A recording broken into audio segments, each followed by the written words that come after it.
Hello everyone. So today we're going to work on lighting. We're going to talk about the lighting in your studio, primarily the lighting that goes over your easel. So this is very important. Obviously we know that incandescent lights can be very warm on your painting, and then when you get it outside or in a different light source, it ends up looking way too cool or too warm compared to what you had in your studio. So it's very important to have that right lighting inside of your studio. So let's go ahead and get this started.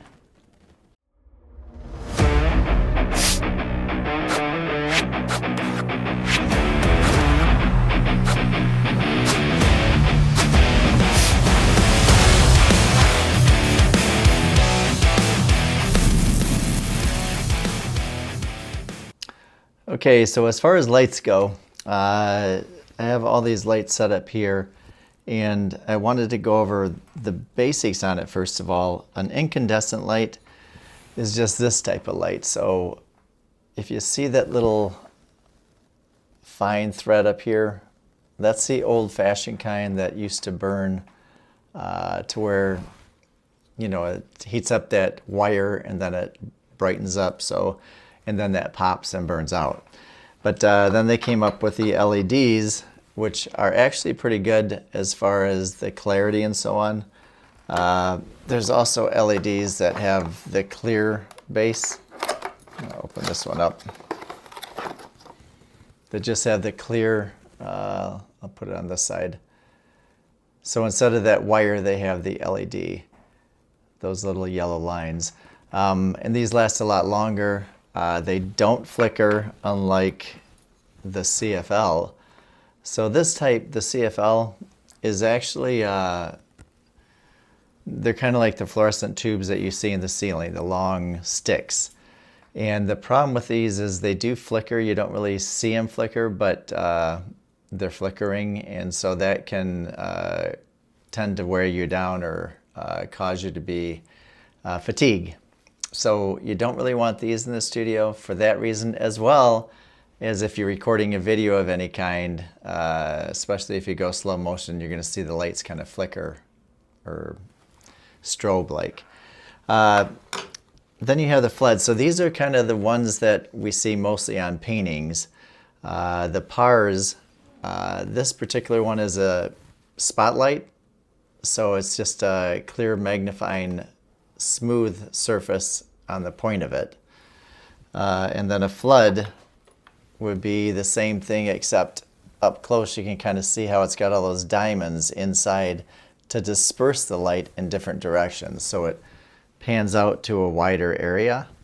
So this is the kind that's actually good for your painting or for your easel. The spot might be good for, you know, something that's hanging on the wall. In fact, some studios, or some galleries I should say, use the spots to pinpoint on certain paintings. However, you do get a hot spot when you do this. So, and if it's a larger painting, you really have to put the spot farther back so it lights up the whole painting rather than just one spot. So I just wanted to break down those real quick for you. Now, as far as going into what light is best to paint by, there's a thing called Kelvin. And with Kelvin, what that is the different Kelvins, the lower the Kelvin number, the warmer the light's going to be. So the look of a warm light is kind of like a candlelight or a campfire, fireplace. The light that's given off from that light is going to be very warm, almost in the red tones. I would say more in the orange tones.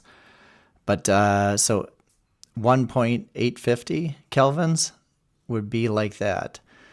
Sunrise or sunset is a very warm light as well. That would be more along the 2.700 Kelvin. 3200 Kelvin or 3.200 would be like a warm light, incandescent light. Then you would get toward the 5500 Kelvin. And this is actually something that's more like a bright sunshine, which isn't too warm and isn't too cool. Next to that, we have a cloudy light, and this is actually cloudy daylight, or 6000 is actually where it's perfect for artists, because it's a perfect blend of cool and warm right between. That's at 6000. So then we go to 7000, which is when it's more of a cloudy day that's got some rain coming in. So it's actually a bit cooler than even a cloudy overcast day. The last one would be a blue sky if there is no sun hitting the subject or the canvas, like on a alla prima day. That blue light is actually too blue and can throw your colors off when you have it under incandescent light. So that's 10,000 K. And again, this is just because it's just the reflective blue sky hitting your canvas. So this one would be definitely way too cool. But this cloudy day, the 6000, 6500 area, this is going to be the best light that I think all artists would agree is the best light or color to paint by. So the Kelvin is the warmth or coolness of any particular light source. So I've tried so many different lights, but I got this Reveal, which is supposed to be like perfect dispersion of coolness and warmth. So it's supposed to be perfect, and it ends up being too pink for me. There's the Refresh LEDs. Now this one says it's, this is daylight. Okay, as you see here, right here. Daylight. So with the daylight, you have to look on the side panel when you go to shop for them. And see right here, it says the light appearance, this is the Kelvin, it's 5000 right here. So if it says 5000, I should get closer. So if it says 5000 K, which is Kelvin, then that's supposed to be daylight. That's supposed to be the best, and a lot of artists use it at 5000. You can also get the type that has a mixture, like this one. This is, I don't know what brand, EcoSmart. But some of these have adjustments on the bulb right here, where you can slide it up or down and match any of these Kelvins. And so you can go all the way as warm as a 2700 Kelvin up here. Bright white, 3000 K. True white, I don't know where they come up with that, but 3500 K. And then cool white and daylight at 5000. But that's as cool as it gets, is the 5000. So with all that being said, what I wanted to show you was a light that I like best and what ends up being perfect. And it's actually this one. So it's made by Refresh, or made by GE, General Electric, and it's called Refresh. You know, I don't know if it's easy to get these from around the world. I would assume so, because you get it from sources online, but so forgive me for not knowing that, but it's a standard bulb base like this. But this is what it's called, Refresh LED, and this is called a cool daylight. Now for this cool daylight though, it's actually, if you look on the edge here, it's 6500 K. 6500 K, which is very cool. But this is what matches actual overcast day. So white, so you don't have any flow toward blue, flow toward yellow, pink, green, and so on. And that's the other thing. A lot of these, I'll get the 5000 K for daylight, and then different brands will have like a green tone to it or a pink tone to it. So I just haven't found the right bulb, but this one, time and time again, when I purchase these, it's the exact same look. So these are perfect bulbs.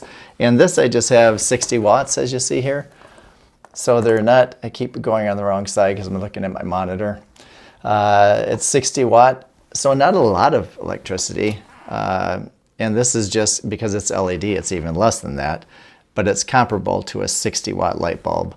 And so I use 2 of these. I'm going to show you where I put them on my easel. So on my easel, just above it, I have a bracket, some poles that I make this U-shape or N-shape bracket. But on those brackets, I have 2 lights that just clamp on. Each of those have those light bulbs in them. And against the refresh LEDs. And you can see I have a skylight above my easel. So during the day, sometimes I'll have enough light just from that. But then once the sun goes down, I have to match that. And these lights do a perfect job.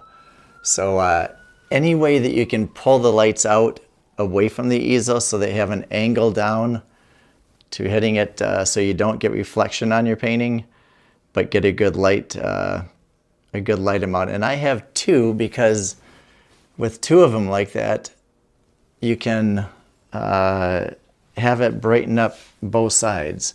This is a painting I'm just starting to work on, so don't look at it. But so you need to have at least a couple of them depending on how wide you work. If you have a very large piece from side to side, then you may want 3 pieces, 3 lights, 1 in the center and 2 on each side, so they're angling in but hitting the painting so there's no hot spots. There's just the actual spot. This reflection you see right here is from the studio light behind me for recording. But anyway, so these are great bulbs. I'll see if I can show you the actual Canon. So these are them. So the lights are actually just clamp-on lights, and 1 on each side like this.